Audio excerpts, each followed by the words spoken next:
रामू की जुबान तलवार से भी तेज थी। वह जो भी सोचता बिना किसी फिल्टर के बोल देता। मजाक मजाक में भी वह कुछ ऐसा कह जाता कि लोग आहत हो जाते। उसे लगता था कि वह सिर्फ सच्चाई बोलता है, लेकिन वह यह भूल जाता कि हर सच बोलने का एक सही तरीका होता है। एक दिन गांव के मुखिया के बेटे की शादी थी। पूरा गांव सज धज कर शादी में पहुंचा था। शादी में शानदार भोजन का इंतजाम था। तरह तरह की मिठाइयाँ बनी थीं। रामू भी खाने की मेज पर पहुंचा और मिठाई उठाकर छकते ही जोर से बोल पड़ा, अरे ये कैसी बेस्वाद मिठाई है, हलवाई ने तो सारी मेहनत ही बेकार कर दी। हलवाई जिसने पूरी लगन से मिठाइयाँ बनाई थीं, यह सुनकर बहुत दुखी हो गया। पास खड़े लोगों ने रामू को घूरा, लेकिन वह बेपरवाह था। यह बात मुखिया जी तक पहुंची और उन्हें भी यह सुनकर बुरा लगा। हालांकि उन्होंने कुछ नहीं कहा, लेकिन लोगों के मन में रामू के प्रति नाराजगी बढ़ने लगी। अगले दिन रामू अपने दोस्त श्याम के खेत पर गया। श्याम इस बार अच्छी फसल की उम्मीद कर रहा था, लेकिन फसल कमजोर थी। जैसे ही रामू ने यह देखा, वह हंसते हुए बोल पड़ा,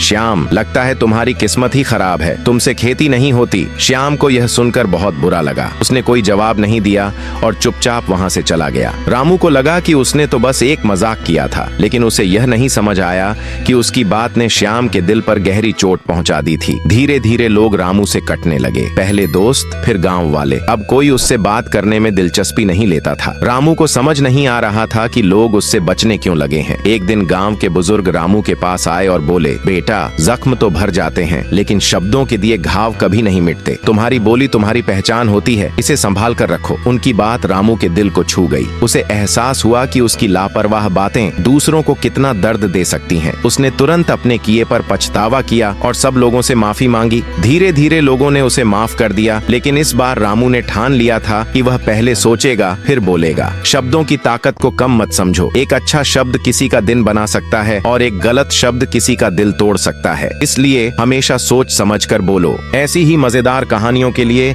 हमारे YouTube चैनल को सब्सक्राइब करें, वीडियो को लाइक और शेयर करें। धन्यवाद।